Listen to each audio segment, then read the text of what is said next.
A blank prompt box, a cursor blinking, somewhere behind it an idea that hasn't quite turned into words yet.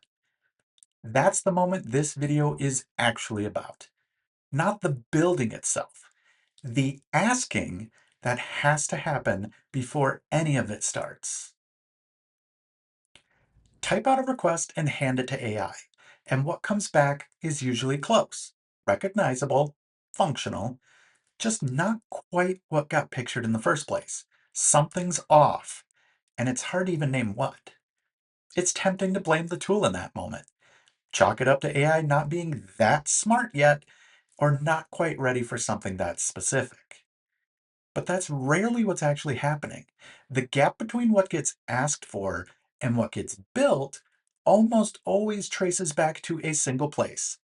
And it isn't the model, it's the ask itself. Most non-technical builders make the exact same mistake before they even started typing out a single word. Ask someone what they want built, and the instinct is to list what it needs to have: a dashboard, some charts, a login screen, maybe an export button for good measure. It sounds thorough. It reads like a real spec, the kind of developer might expect to receive. But a feature list is really just a guess wearing a spec's clothing. It's someone reverse engineering a solution before the actual problem underneath it has ever been named out loud. And AI will happily build every single item on that list, competently even. It just won't necessarily fix anything because nothing on that list was ever the actual point. Take a frustration nearly everyone recognizes immediately: finishing a book, having a genuine reaction to it in the moment, and then losing that reaction almost entirely within a few weeks. The plot survives, the feeling doesn't. It isn't a business problem, and it isn't a technical one either. It's something small that most people have felt and quietly let slide, assuming there's no real fix to forget it.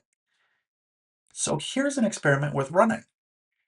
Brief AI on solving exactly that, but do it two completely different ways, and watch what each version of the ask actually produces.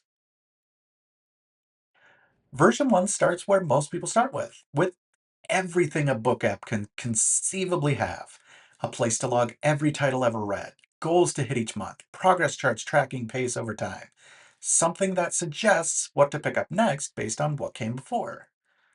On paper, that reads like a legitimate product spec, the exact kind of feature rundown a store shelf app might print across its own marketing page. Notice what's quietly missing from all of it, though: the actual problem. The one about a feeling fading a few weeks after the last page never shows up anywhere on that list. Not once. Hand that list over to AI, and it delivers all of it without complaint.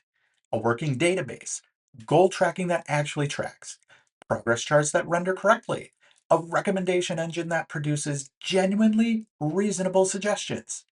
It's a real, functioning, technically impressive build. And it does absolutely nothing about the thing that was actually bothering anyone in the first place, because that thing was never in the request.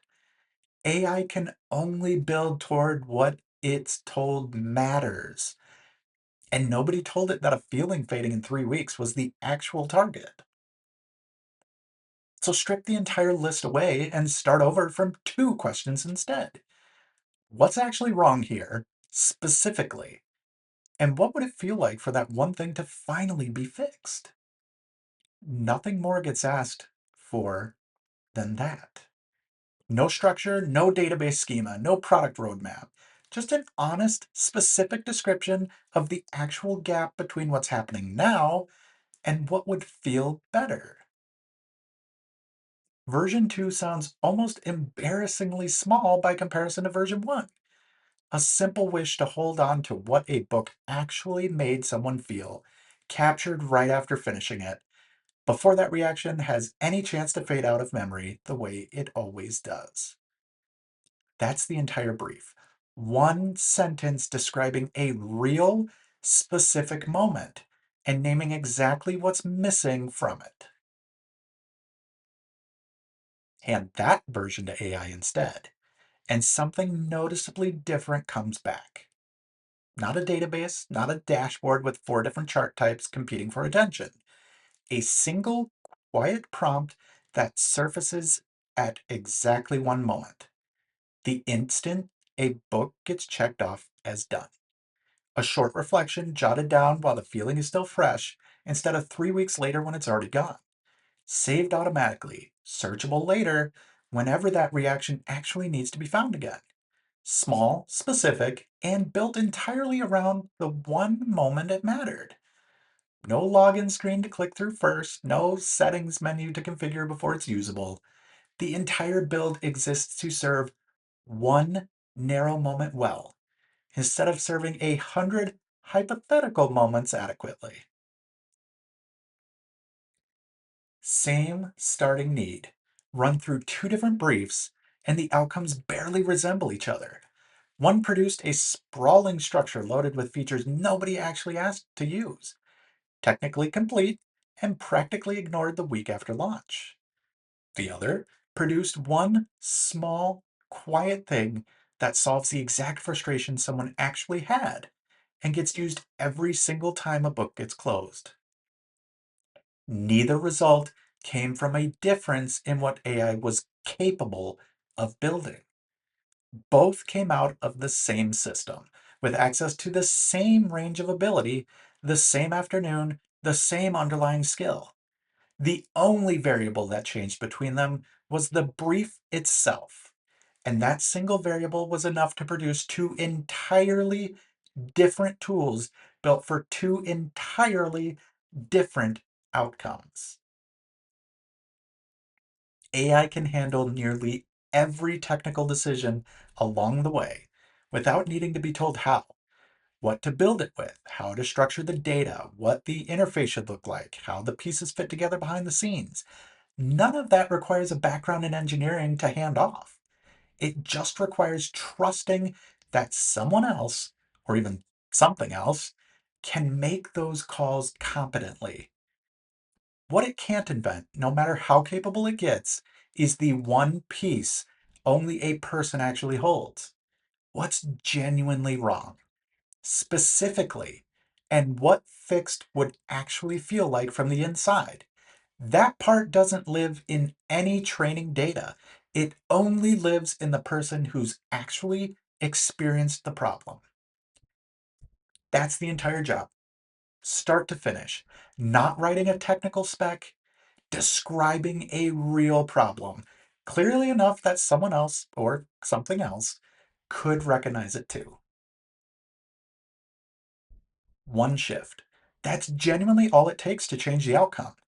Trade the feature list for a plain, honest account of the real frustration and the result being hoped for, and what gets built changes every single time in ways a longer, more thorough sounding list never quite manages to produce. So, what does this mean for you? Next time an idea for a tool shows up, skip the feature list entirely before it even starts forming in that direction.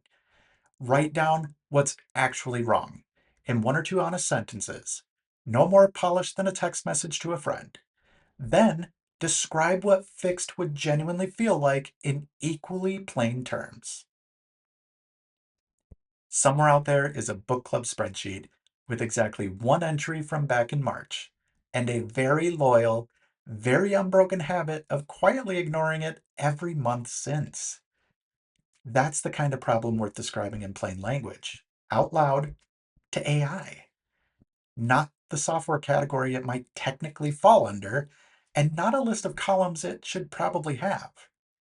The feature list can come later, if it needs to exist at all.